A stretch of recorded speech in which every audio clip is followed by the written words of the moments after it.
Bom, meio-dia 19, né? Agora sim tá tudo certinho. O pessoal que tá acompanhando a gente aí na webcam, na nossa live no Facebook, tá tudo tranquilo. Arrumei a câmera, né?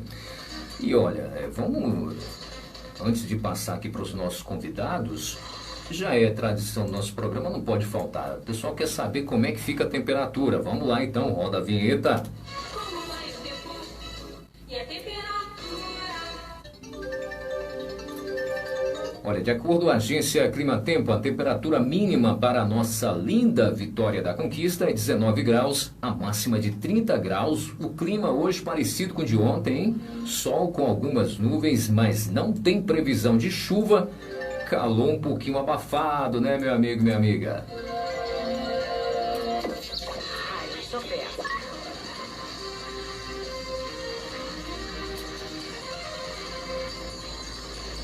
Meio de 20, um abraço aí para o pessoal que está acompanhando a gente, vai acompanhar essa entrevista importantíssima. Eu conversava aqui nos bastidores com o meu amigo Fábio, o Alberto Fábio, que eu o conheço há um bom tempo. Eu posso até considerar um colega, né? Um colega também da comunicação, o Fábio, investigador, e o Lucas, que eu conheci recentemente, que também é lotado aí na Polícia Civil, é da Polícia Civil, podemos dizer, sim, e é da Polícia Penal, o Lucas Costa, né? Mas eu vou deixar que eles mesmos se apresentem. Deixa eu abrir aqui o microfone primeiro para o nosso querido Fábio. O Fábio está ali cheio de anotações, recebendo um monte de mensagem do WhatsApp. Vai ficar à vontade aí, Fábio, para você falar para o pessoal. Boa tarde. Boa tarde a todos os ouvintes da Melodia, né, o 87.9 aí FM, em especial o nosso bom dia também, já misturando aí, invadindo o tempo do boa tarde para o bom dia, para os colegas aí do programa Rádio Chofé. Bom, nós estamos aqui já nessa condição de apresentação, né, sou investigador de polícia, com um pouco mais de 20 anos dentro desta carreira, e estamos aqui para tentar esclarecer à população o porquê dessa paralisação ter sido efetuada tanto com a Polícia Civil como com a Polícia Penal em consórcio, né, já que a categoria hoje é uma só, a categoria policial, e o quanto ela impactou todo o estado da Bahia em seus 417 municípios. De forma bastante sucinta, é isso. Eu abro espaço aqui para o colega Lucas também fazer a sua própria apresentação. É isso, Lucas.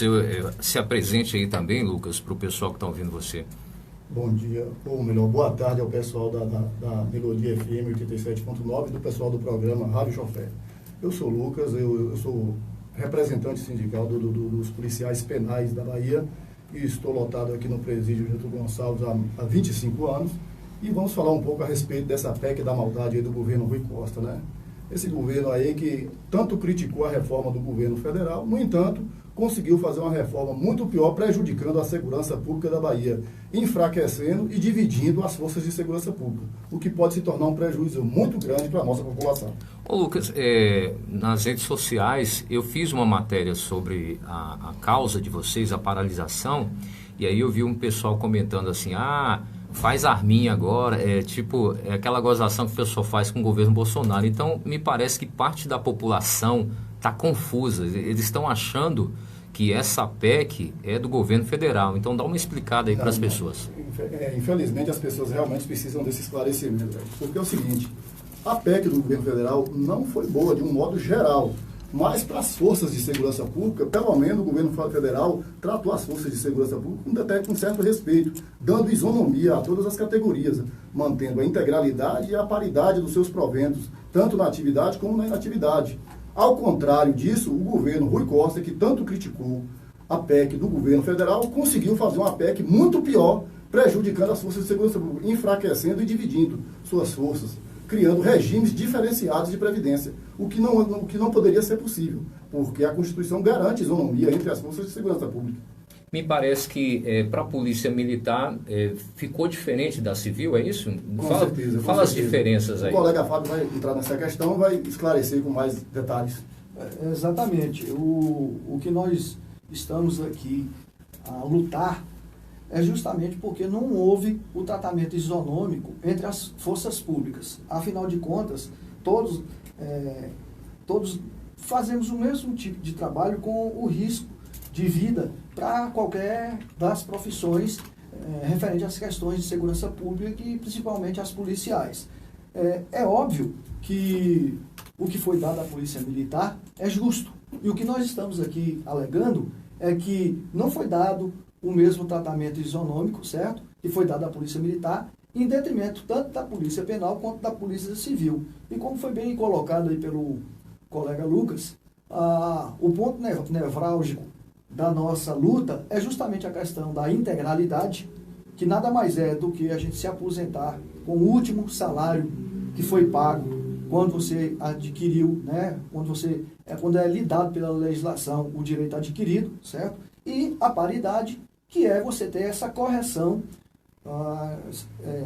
alcançada quando você também já se encontra na inatividade, ou seja, quando você se aposentou, quando sair alguma correção monetária, algum aumento salarial para aqueles que estão na atividade, ela vai alcançar também os colegas que se encontram já na inatividade. Esses são os pontos principais. Mas a luta, ela é bem maior do que isso.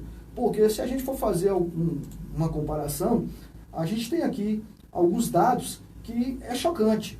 Por exemplo, além de todo mundo ter o mesmo risco de vida, vamos fazer um comparativo aqui entre o que foi fornecido para as forças militares e aquilo que foi negado às forças públicas civis, englobando tanto a Polícia Penal quanto a Polícia Civil.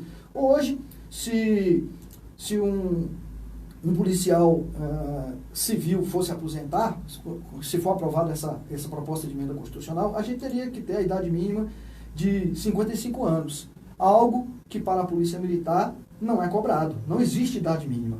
Outro exemplo, para a gente se aposentar, nós temos que pagar, num período de transição, aí, um pedágio de 100%, certo? Com a transição para se adequar, porque o sistema vai ser modificado, previdenciário, a gente vai ter que pagar esse pedágio para esse ajuste, certo? Além da gente pagar o pedágio de 100%, a gente teria que trabalhar ainda pela idade mínima. Já para as forças militares, o pedágio é de apenas 17%, uma diferença enorme, certo?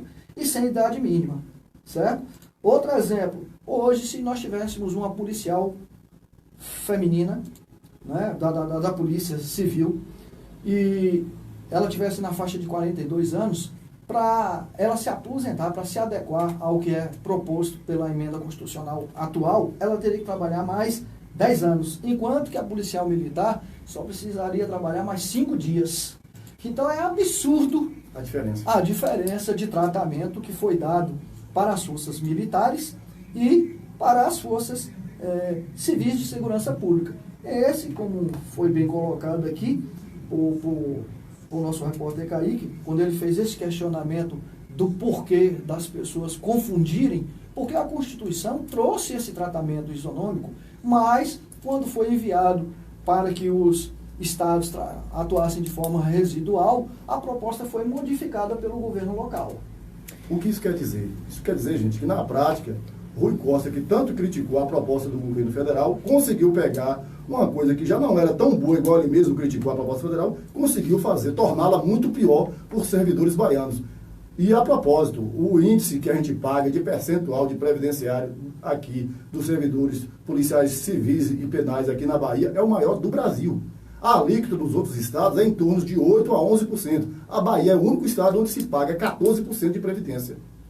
Olha só, vocês têm sindicatos extremamente atuantes, extremamente fortes, é uma categoria forte, né, do Polícia Civil e Penal. Como é que vocês, não sei o termo que eu usaria, mas como é que isso aconteceu? Vocês não, quando vocês acordaram, isso já estava pronto? Antes teve alguma manifestação contra? Vocês foram pegos de surpresa? Vocês não têm representação no parlamento? Como é que isso aconteceu? De fato, Kaique, foi como você acabou de colocar. Fomos pegos de surpresa. Por quê?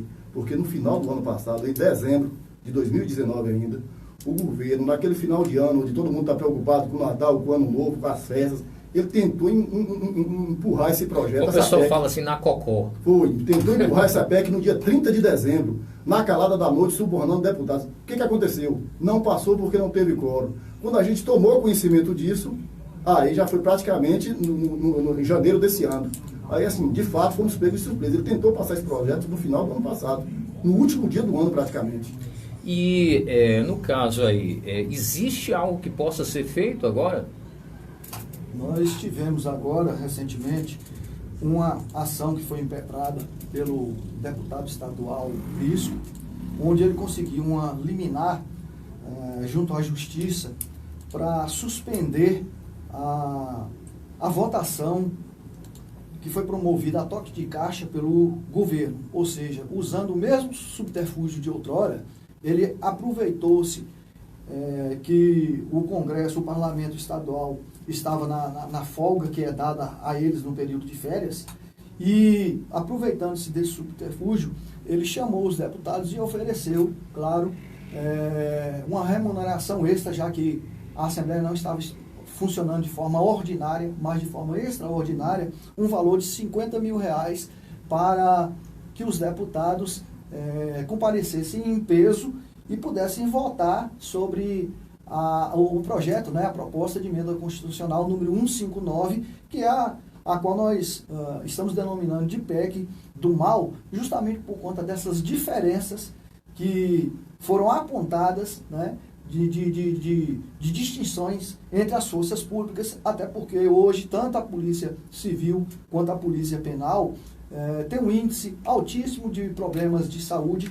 Nós não desenvolvemos um labor comum, porque nós lidamos, com o perdão da palavra, com o que tem de pior dentro da sociedade. Nós fazemos movimentação de presos, nós fazemos movimentação de muitas pessoas com problema de saúde, nós prendemos pessoas com um grau de periculosidade extremamente alto, nós provocamos, inclusive, a ira de políticos quando descobrimos que eles estão envolvidos com falcatruas, e sem falar na possibilidade de morte iminente que diariamente carregamos conosco, que apesar das pessoas não conseguirem compreender isso, nós nunca estamos de folga. Nós temos a obrigação de, ao visualizar um crime sendo efetuado de forma flagrancial, nós temos a obrigação de atuar. Então, assim, a nossa folga, ela é uma folga disfarçada, Em situação em que a polícia deve agir, nós temos essa obrigatoriedade, podemos responder, inclusive pela omissão, e ser apenados por não termos exercido o labor originário que nos é dado. Vocês acham que existe um tratamento aí diferenciado em relação à Polícia Civil, como se o governo não desse tanta atenção, desse mais atenção, não desmerecendo que todos merecem, mas me parece que há uma atenção maior aos militares e menos aos civis, aos policiais civis, ou a impressão minha não tem nada a ver? Não existe, de fato, esse tratamento diferenciado, mas não que o governo queira privilegiar a Polícia Militar, nossa co-irmã laboriosa, que muito respeitamos, mas é porque, como é uma categoria muito grande, o governo tem medo da Polícia Militar. Essa é a questão. Tem medo da militar, mas não tem da civil. Porque somos uma categoria menor. Então é o seguinte, a justificativa que ele usou, que se igualássemos os nossos proventos à da militar causaria impacto econômico, esse argumento dá para ser refutado por si só. Porque a Polícia Militar é uma categoria com 45 mil homens. Juntando Polícia Civil e Penal, não dá 9.500 homens. Então, qual seria essa justificativa que ele disse que causaria impacto econômico? Não se justifica. Olha, o Lucas, ele está aqui representando a Polícia Penal, e eu conversava também com o Lucas nos bastidores, que existe uma luta também antiga aí do sindicato qual é o sindicato? Dos policiais penais. Dos policiais penais, né? Essas bandeiras que vocês há tanto tempo lutam aí para conseguir frente ao governo, vocês já conseguiram algumas? Quais as que vocês ainda estão persistindo? A gente pleiteia a questão, Kaique, da não terceirização, que a gente nem chama de terceirização, a gente chama de precarização dos serviços penitenciários, dos serviços penais. Por quê? Porque a Constituição diz que a punição é dever do Estado. O Estado não pode terceirizar a punição. Então não faz sentido, no nosso país, ter prisões privatizadas. É como se o governo estivesse dando o poder a um particular de punir o criminoso que causa dano à sociedade. Isso é ilógico. Entendi. Então, assim, na Constituição não tem cobertura nenhuma. Toda prisão privatizada no Brasil é ilegal. É por excelência ilegal e fere diretamente a Constituição Federal. E desculpa se eu vou até sair um pouquinho da causa de vocês da PEC, mas a gente pode voltar a qualquer momento. Mas esse assunto é muito interessante também. A gente vive essa crise no Brasil, essa guerra dentro do sistema carcerário. Existe toda uma organização criminosa que acaba a sociedade, a qualquer momento fica refém. A gente presenciou várias vezes, né? Aqui no Nordeste, coisas horríveis, decapitação, rebeliões. E, poxa, e eu vejo as pessoas que discutem segurança, eles batendo cabeça e cada um dá opinião, e sinceramente eu não consigo ver uma luz no fim do túnel. Esses dias eu ouvi um jornalista, não me lembro qual, falando não, que a solução seria privatizar. E aí você, que eu considero um profissional mesmo da área, já vem com outra ideia divergente. Não que você tenha a solução, nem o Fábio, acho que a solução é difícil, mas vocês que são da área, né? Quais os caminhos ou o caminho que vocês podem vislumbrar no futuro para tentar mitigar, minimizar esse barril de pólvora que é o sistema carcerário? A solução seria justamente a inversa. É estatizar os que estão privatizados e o governo investir na polícia penal, entendeu, Caio? Porque é o seguinte, por que o pessoal prega essa ideia de que a privatização é melhor? Isso é uma ideia falsa, é uma ideia furada, porque é o seguinte, o que aconteceu? O governo não quer assumir essa responsabilidade porque isso não traz visibilidade pública, não dá voto. Mexer com cadeia, com bandido, não dá voto. Com perdão da palavra, não dá voto. E político não gosta disso. Você passando isso para a iniciativa privada, você se isenta dessa responsabilidade, apesar de gastar muito mais, porque o preço vai ter um custo dobrado, vai ter um custo muito maior do que se for pela gestão plena, vai ter um custo maior, mas aí é que está a questão, a sociedade não vai saber disso. E além do mais, isso é que você transferindo essa responsabilidade, assim, aí você acaba enfraquecendo a questão da segurança pública. Por quê? Porque a questão a questão do preso no sistema privado, e além do mais, como acontece hoje, é o seguinte, é aqueles presos de menor potencial ofensivo. Por isso que por que a privatizada não dá problema? Porque as grandes facções não vão para privatizar, porque eles não têm condições de dar conta. Quem toma conta desses presos de alta perigo somos nós. Vai para lá só aquele cara que está em fim de pena, já em progressão de regime, que já está perto de sair de menor potencial ofensivo. Por isso que você não vê problema nas privatizadas. Verdade, Fábio. E apenas fomentando aquilo que foi exposto agora por Lucas, que basta a gente pensar o seguinte, a população, ela acaba por não reconhecer policiais civis como policiais porque nós andamos à paisana. Então, a polícia que realmente aparece socialmente falando, que é a polícia do dia a dia, é a co-irmã, né? Polícia Militar. E estes têm hoje, aqui no estado da Bahia, dentro dos 417 municípios, um quantitativo que é 7 vezes mais o quantitativo do somatório entre a Polícia Civil e a Polícia Penal, certo? E por eles serem um órgão onde a hierarquia e a disciplina é pujante, né, é exigido por força do militarismo, eles são muito mais fáceis de se controlar por conta do próprio regimento interno que rege as polícias militares. Já as polícias civis e as polícias penais, o que é cobrado para a gente quando ingressa em concurso é que nós tenhamos formação técnico e científico, certo? Onde nós utilizamos para a construção do fábrico de pensamento e a construção do máximo de conhecimento que é aproveitado. Então, a população, quando vê a polícia militar, ela olha e reconhece apenas aqueles ali, e não tirando aqui, deixando claro que a gente não está tirando o mérito dos colegas da polícia militar, tá certo? Mas como você perguntou se já existia alguma solução, e aí você acabou provocando, porque o nosso objetivo realmente era pontuar única e exclusivamente a questão da PEC 159, mas hoje já existe debates no Congresso Nacional. Salvo engano, acho que nós estamos no 14º debate junto à Comissão de Constituição e Justiça, onde foi apresentado a questão do ciclo completo e da carreira única, onde nós conseguimos vislumbrar dentro das casas investigativas, e aí eu vou invadir também a seara da co-irmã da Polícia Federal, que tem o mesmo trato que nós da Polícia Civil, apenas estão atreladas à União, enquanto nós estamos atrelados ao Estado, que seria, ao nosso ver, a solução real dos problemas que são encontrados hoje dentro da persecução criminal. A carreira única seria você ingressar por uma porta única via concurso, e à medida que você estivesse dentro da polícia, você seria versado por técnicas de investigação próprias, e você poderia crescer internamente e galgar a condição de gestor, aproveitando hoje a formação multidisciplinar que forma o chão de fábrica tanto da Polícia Civil como da Polícia Federal e que infelizmente não é aproveitada em absoluto, já que nós temos vários colegas com as mais variadas formações, diversas do bacharelado jurídico, mas que infelizmente não é aproveitado. E o ciclo completo seria dar poder às outras instituições, como aconteceu agora com a inserção dos antigamente agentes penitenciários que foram transformados em policiais penais e adquiriram o ciclo completo dentro da seara que lhes cabe originalmente, né, de fazer suas próprias apurações e suas próprias prisões na seara do seu labor diário dentro dos presídios.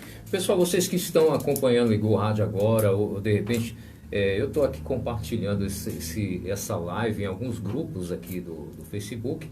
Tem bastante gente assistindo, mas assim, a internet é dinâmica e às vezes a pessoa pega o negócio pelo meio. Então eu estou entrevistando aqui o Alberto Fábio. Ele é investigador da Polícia Civil, trabalha há 23 anos na área e ele veio aqui representando esses profissionais da segurança que estão mobilizados. Ficaram 2 dias em greve, em paralisação, né? Estão em estado de greve e estão indignados aí com a reforma que o governador Rui Costa quer fazer da Previdência no Estado, mas, vamos dizer assim, pegou para Cristo justamente os policiais civis e penais. Pegou para Cristo é um termo que a gente usa, sacrificou, vamos dizer assim, né? E o que eles estão explicando agora, a gente percebe que realmente é injusto, é muito injusto. Eu estou aqui também com o Lucas Costa, ele já está representando a Polícia Penal. E a gente aproveita para levantar algumas questões de segurança pública, porque para mim mesmo é difícil eu encontrar uma pessoa que entenda de segurança pública para tirar algumas dúvidas. Eu acabei misturando um pouquinho o assunto da PEC com esse assunto aí dessa bomba relógio que nós temos no Brasil, que são os presídios. Mas Fábio e meu amigo Lucas, só mais uma provocaçãozinha, se vocês puderem comentar com a gente, não representando a instituição, mas como cidadãos, como profissionais que vocês são. Vitória da Conquista está tendo um índice muito grande de homicídios, de assassinatos, e qualquer pessoa não precisa entender de segurança pública para ver que é humanamente impossível uma polícia que é uma polícia de investigação conseguir elucidar essa quantidade de homicídios. Queria que vocês falassem um pouquinho para a sociedade como os aparelhos, qual é o equipamento hoje, qual é a estrutura que a Polícia Civil de Vitória da Conquista, aí no caso acho que é o Fábio que vai poder falar, mas enfim, vocês estão livres para comentar, como é essa relação material de trabalho em relação à demanda de trabalho? Bom, a demanda de trabalho, na realidade, a gente não consegue suprir, né? Nós temos hoje, pelo Anuário Estatístico da Violência, um dado estatístico que diz que o ano passado fechou com 63.880 homicídios em todo o país. Desse quantitativo, apenas 8% chegaram à condição de inquérito policial. Desses 8%, 5% virou denúncia do Ministério Público. E da denúncia do Ministério Público, apenas 2% chegou à condição realmente de sentença, ou seja, de punição. Hoje nós estamos massacrados pelo Estado, execrados, sem nenhum reconhecimento interno de forma meritocrática que faça com que os melhores profissionais permaneçam dentro da instituição, justamente pela falta de incentivos, diga-se de passagem, até as questões remuneratórias, porque desde 2009 a nossa instituição foi elevada à condição de nível superior para que você ingresse na instituição policial civil do Estado da Bahia para desenvolver o labor técnico científico, mas até hoje o Estado não reconhece isso, não nos paga o valor remuneratório compatível com o labor técnico científico, certo? Há mais de 7 anos a gente não tem nenhum tipo de correção e é constitucional que isso deve ser revisto, né? O Estado é obrigado a sentar com a categoria para conversar. E por último, para jogar pá de cal em cima de toda a instituição como um todo, veio essa famigerada PEC aí, que é só mais um desestímulo.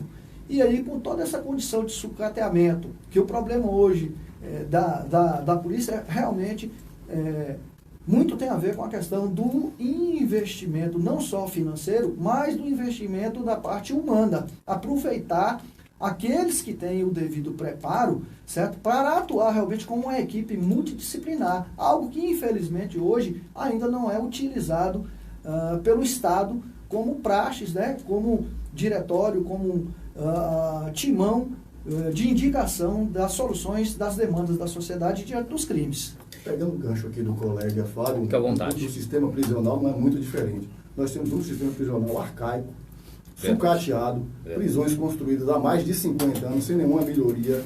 E só para você ter uma ideia, segundo a Organização Mundial do Trabalho, a questão é a seguinte, seria necessário, basicamente, ser um policial penal para cada 5 presos. A realidade da Bahia é um policial penal para cada 120 presos. Aí você há de convir que um sistema desse não tem como funcionar contento. Porque falta investimento. Não há investimento na nossa categoria há mais de 20 anos. Desde 1993, quando ainda era um governo carlista ainda. Fábio? Enquanto a Polícia Militar realiza praticamente concurso anual, nós da Polícia Civil levamos em média de 5 em 5 anos e já teve até condições de demorar mais de 15 anos para se abrir um concurso. Então não se renova o quadro.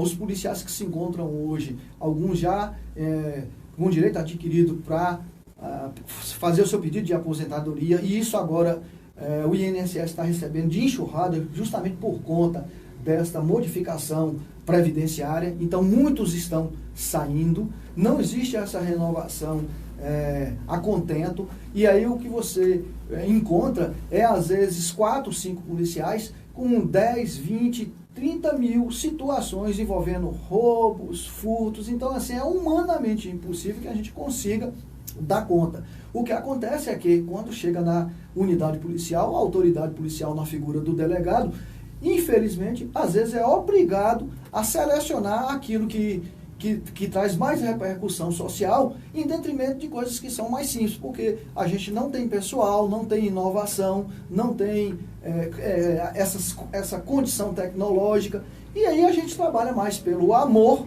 né? Porque a gente gosta do que a gente faz, do que propriamente dito aí pelo reconhecimento.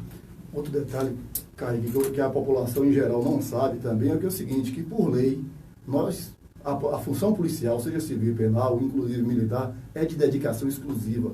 Então, e o que significa em termos práticos? Que nós não podemos ter outro emprego, outra função. Então, se não somos valorizados, como vão ser condições de sustentar nossas famílias e de fazer segurança pública para a população? Se por lei nós somos proibidos de ter outra atividade remunerada. Então, se nós não somos reconhecidos ou remunerados de forma justa, como é que vamos ter condição de prestar um bom serviço à sociedade?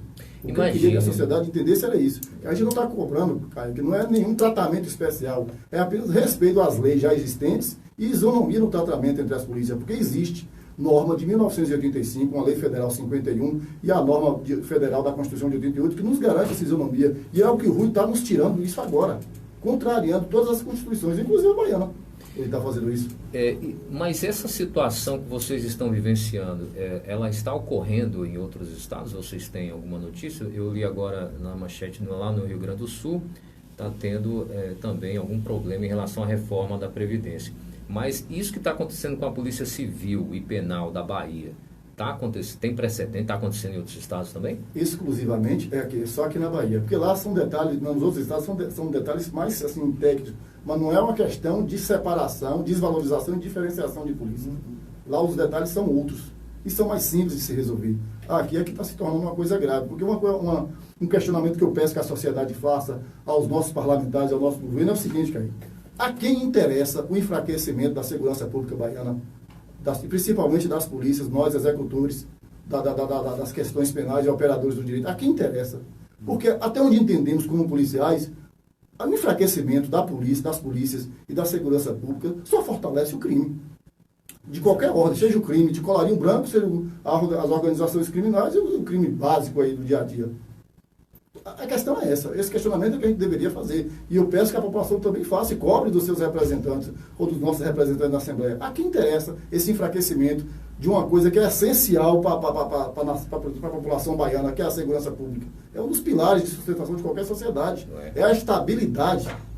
E esse tem uma coisa que o pessoal fala, polícia ostensiva. Então a população, ela é acostumada a entender segurança, o sujeito com a farda e uma arma. Então por isso que, vamos dizer assim, a polícia militar aparece tanto, né? Porque quando a pessoa vê uma viatura com giroflex, os caras lá com metralhadora e tal, causa um impacto psicológico imediato. Na cabeça do cidadão, bom, estou seguro, a polícia militar está aí. Mas eu vou fazer uma pergunta para vocês agora. Eu sei que o Fábio tem um comentário ainda, uma réplica aqui para comentar o que o Lucas estava falando. Mas, Fábio, digamos que a polícia civil e a penal, elas parem por tempo indeterminado, greve geral. Imediatamente, o que a população vai sentir falta aí? Elenque aí os serviços que essas polícias prestam e que muitas pessoas não notam. Algo que vai impactar de forma direta seria, por exemplo, a questão do recolhimento de cadáveres. Feira de Santana, no último final de semana, num dia só deu 13 homicídios. Já aconteceu do ano passado fechar com 255 pessoas mortas. Caso isso venha a ocorrer, vai impactar de forma direta o recolhimento de corpos, que vai ficar funcionando, mas não vai estar funcionando a contento, porque a gente também é obrigado a cumprir o que a legislação fala de 30%, mas 30% de pouco é quase nada, né? Porque a gente tem um numerário quantitativo de servidores muito pequeno, né? A questão dos flagrantes, mas vai abarrotar as unidades policiais, porque a polícia militar ela não para, né? A todo momento chega situações de conduções coercitivas por parte da polícia militar, e isso vai abarrotar os corredores.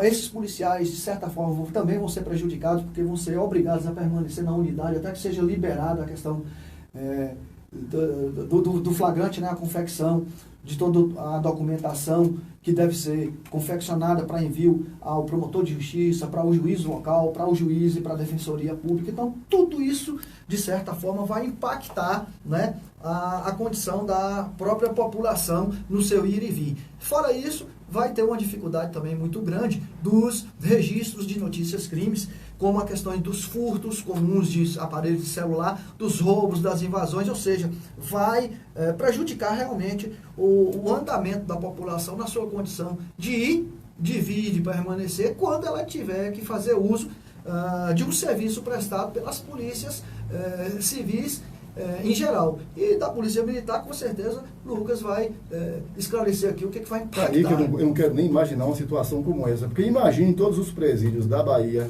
em rebelião, a Polícia Civil e a Militar fazendo seu trabalho e não tendo onde colocar. É um caos social total. E você imagine o complexo da Mata Escura, Feira de Santana, Barreiras, Terceira de Freitas, Vitória da Cruz, todos esses presídios em rebelião plena.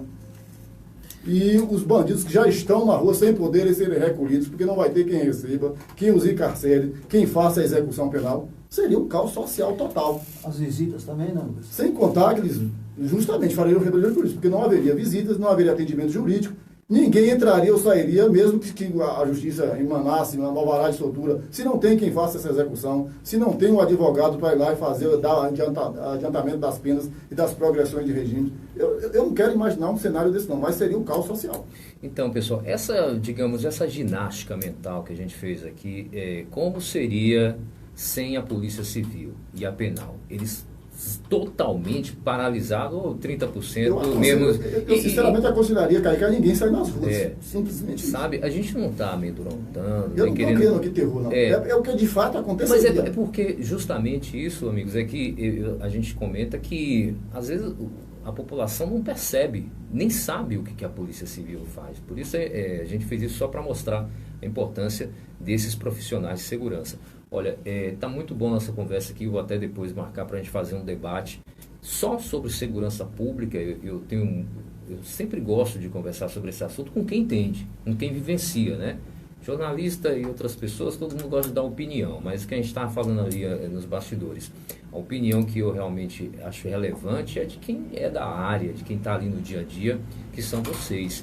Mas assim, a gente ainda tem 5 minutos, daqui a pouco tem o Marcelo Guerra e o Programa Livre, o Conquista Livre. Eu quero que vocês digam aí o que de repente a gente ainda não abordou.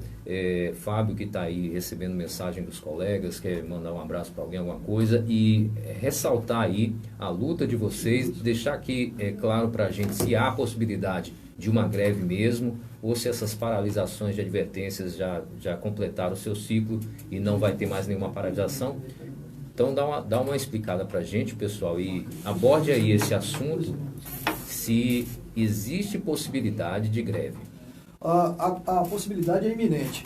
Nós suspendemos hoje a nossa paralisação, mas os delegados, hoje, dia 29, acabaram de decretar também a paralisação destes. Então, assim, continua prejudicando a sociedade, porque sem um investigador de polícia é imensamente difícil. A mesma dificuldade irão encontrar por quem não possa fazer a formatação, né, dos procedimentos. Os 30% que geram hoje, que a lei exige, nós temos hoje um efetivo de 7.500 policiais em todo o estado da Bahia, ou seja, em 417 municípios, para vocês terem uma ideia do quantitativo de como é pouco.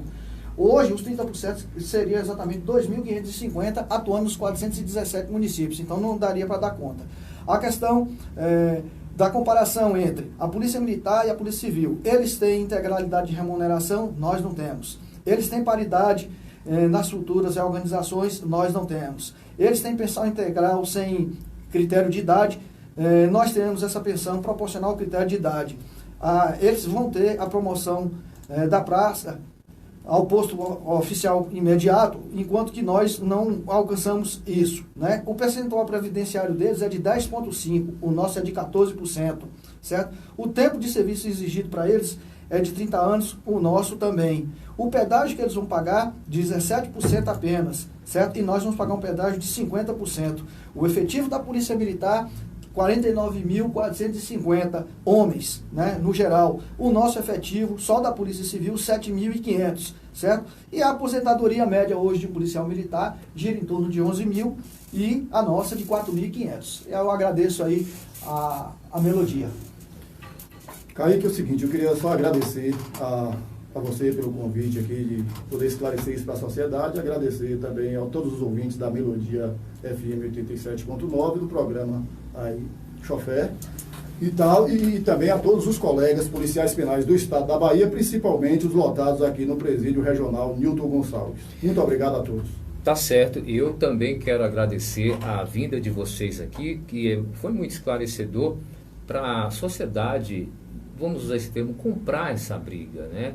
Eu acho muito interessante quando uma categoria faz uma paralisação que conscientize a sociedade disso, porque muitas vezes no dia a dia a pessoa fica desinformada, aí quando tem o transtorno causado por uma paralisação, ele acaba ficando chateado com a categoria, falar, esse pessoal aí está reclamando, está atrapalhando minha vida, mas não, quando existe uma categoria unida, querendo melhorias, por tabela, né, melhoria para a sociedade. Então eu acho que é fundamental para a gente fazer esse trabalho de deixar que vocês conversem diretamente com a sociedade para poder eles naturalmente abraçarem essa causa e também ficarem mobilizados juntos. Afinal, ninguém quer que vocês paralisem 100% geral para não acontecer o que a gente falou aqui, né, Fábio?